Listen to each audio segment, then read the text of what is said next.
Good morning. તો આ છે પ્રયાગરાજ સવારનો નજારો. જો કે રાત્રે લેટ સુવા છતાં સવારે વહેલા 7 વાગે નીકળી ગયા હતા. પેટ્રોલ પંપ જ છે, સીએનજી પંપ નથી. ના જોઈ સીએનજી ની. આ છે સવારનો નજારો. 7 વાગે અમે નીકળી ચુક્યા હતા બોટ ક્લબ જવા માટે. જો અહીંના રસ્તા બેરિકેડ પણ બહુ લગાડેલા છે. પણ સવાર છે તો કોઈ પોલીસ પ્રોબ્લેમ નથી.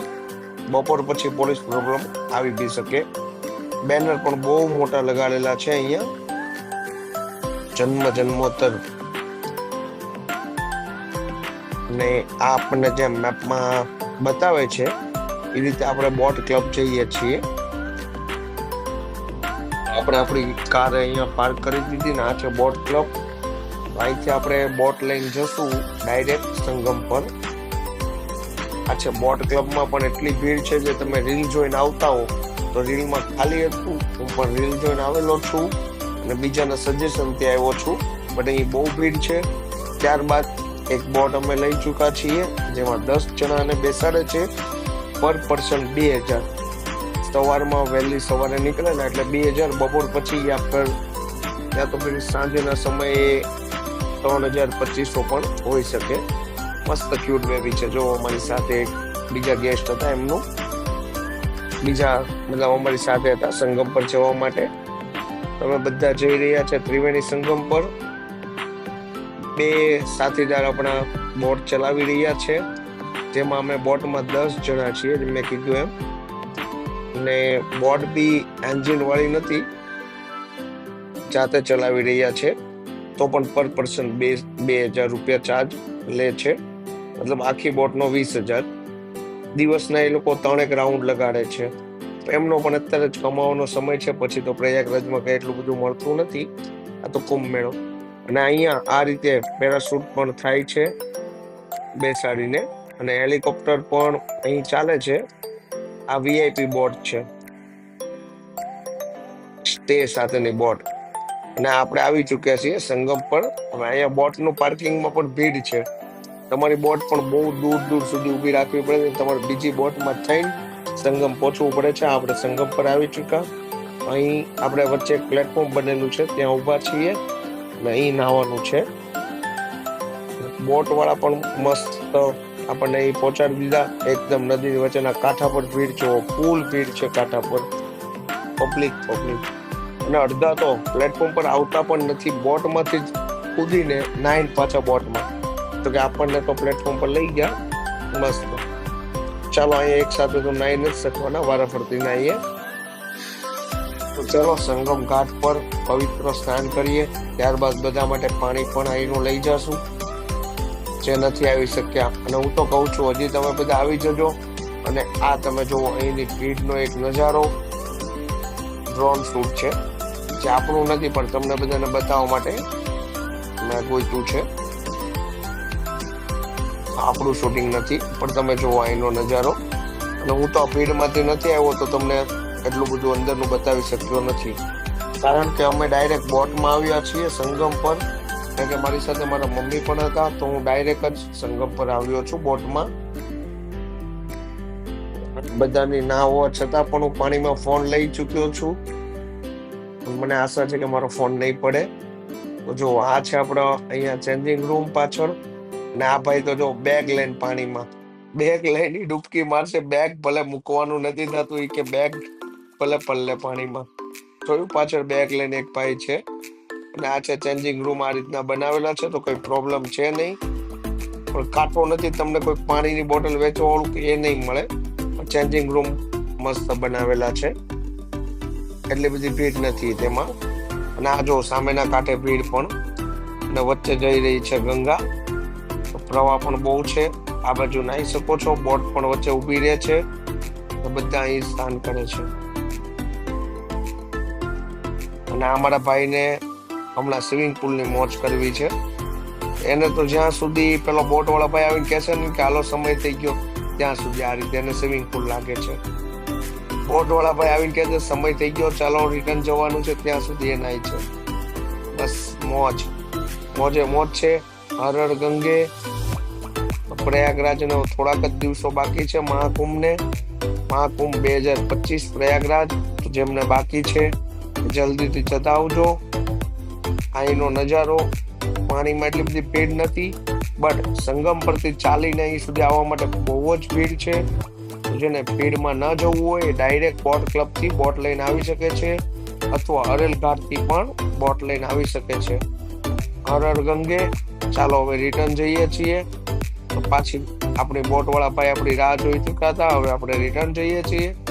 ભીડને પણ બાય બાય કરીએ અને આપણે આપણી આ બોટમાં રિટર્ન જઈએ છીએ બધા જ વ્યક્તિ. મને એમ હતું કે આપણે જ છેલ્લે છીએ, પણ અમારી પછી જે ગ્રુપ હતું એ અમારાથી પણ લાસ્ટ હતું. ચાલો રિટર્ન. અહીંથી બોટ ક્લબ 1 કલાક યા પછી 1.5 કલાક જેવું થાય છે. ત્યાં સુધી આ બંને ભાઈઓ મહેનત કરીને પહોંચાડશે. અને મને તો લાગી છે ભૂખ. હું તો આપણી સાથેનો રહેલો નાસ્તો કરીશ હવે. અને બધા માટે પાણી પણ લઈ લીધું છે. તો ત્યાં સુરત જઈને બધાને પ્રસાદીમાં પાણી જ આપવાનું છે, કારણ કે પ્રયાગરાજમાં ભીડ જ એટલી છે કે કોઈ માર્કેટમાં હું જઈ શકવાનો નથી. બહુ જ ભીડ છે અહીં. બસ આ બોટ ડાયરેક્ટ આપણને પાર્કિંગ પર ઉતારશે, ત્યાંથી આપણે આપણી કાર લઈને રિટર્ન. અને આ અહીંનું જો મશીન સાફ કરવાનું જે પાણીને સતત સાફ કરે છે, કાંઠા પર રહેલી ગંદકીને સાફ કરે છે. અહીં પાણી ક્લીન કરવાનું મશીન છે જે આ રીતે ફરતું જ રહે છે. આ બ્રિજ, જે બ્રિજ હંમેશા તમને જામ દેખાતો હતો એ બ્રિજ અત્યારે એટલો બધો જામ છે નહીં. આ હેલિકોપ્ટર સેવા જે મેં વાત કરી હતી એ લગભગ 1500 એડવાન્સ બુકિંગ પર ચાર્જ હોય છે. અને આ નજારો એનો. આ વિડીયો પણ મારો શૂટિંગ નથી, બીજાનું લેલું છે. ઓનલી તમને બતાવવા માટે આમાં મૂકું છું. वेणी माधव इलाहाबाद किले के परिसर में स्थित पातालपुरी मंदिर में एक पवित्र अक्षय वट वृक्ष के पत्तों पर एक बालक के रूप में विश्राम करते हैं। पौराणिक कथाओं के अनुसार अक्षय वट एक शाश्वत वृक्ष है जो भगवान विष्णु का स्थायी निवास है, जहां से वे सृष्टि का पुनः निर्माण करते हैं। त्रेता युग में भी अक्षय वट वृक्ष का उल्लेख देखने को मिलता है।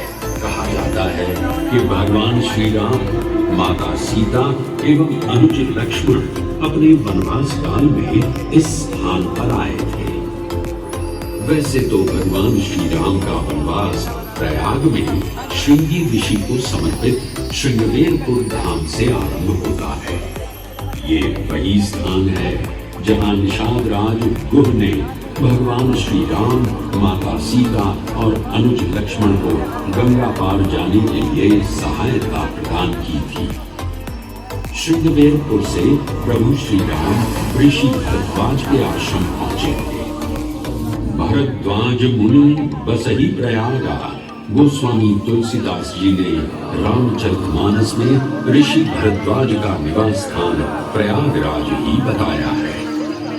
ऋषि भरद्वाज से त्रिवेणी संगम की महिमा सुन प्रभु श्री राम, माता सीता और अनुज लक्ष्मण त्रिवेणी संगम में स्नान कर तीनों नदियों का आशीर्वाद प्राप्त करते हैं।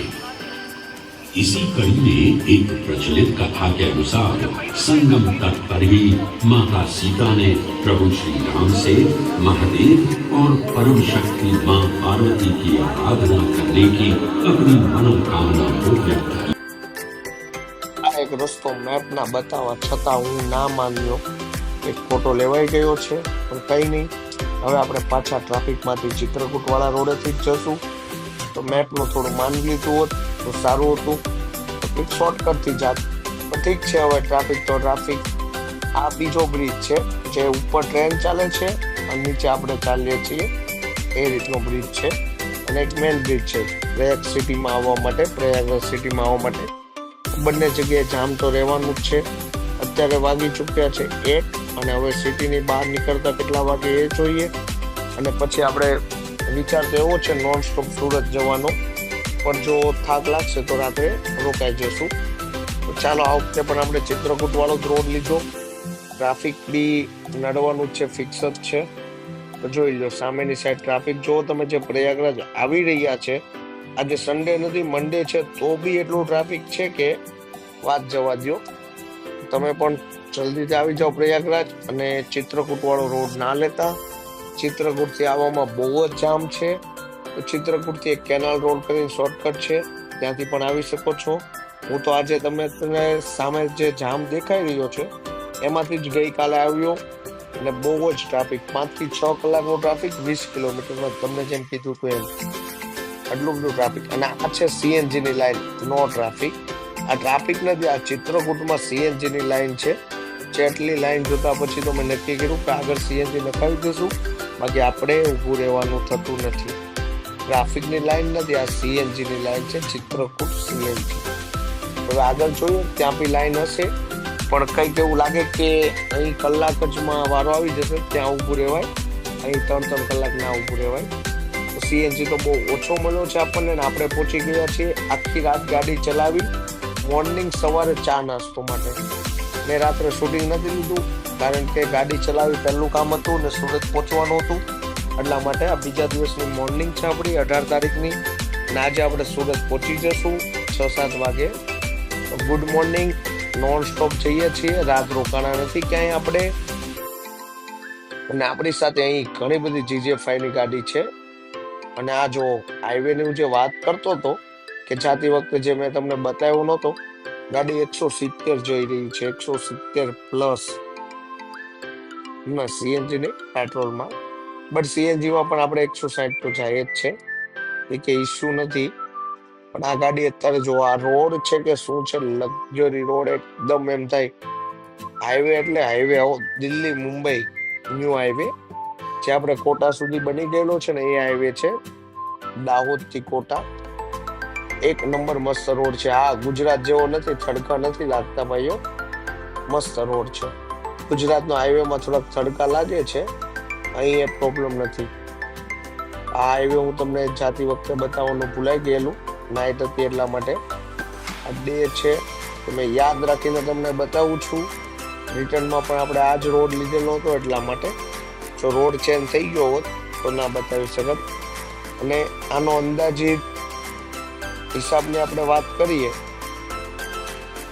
તો મેન તો છે 10,000ની રૂમ હોટલ, 8,000 બોટના, 18,000, 6,000 જેવું પેટ્રોલ છે.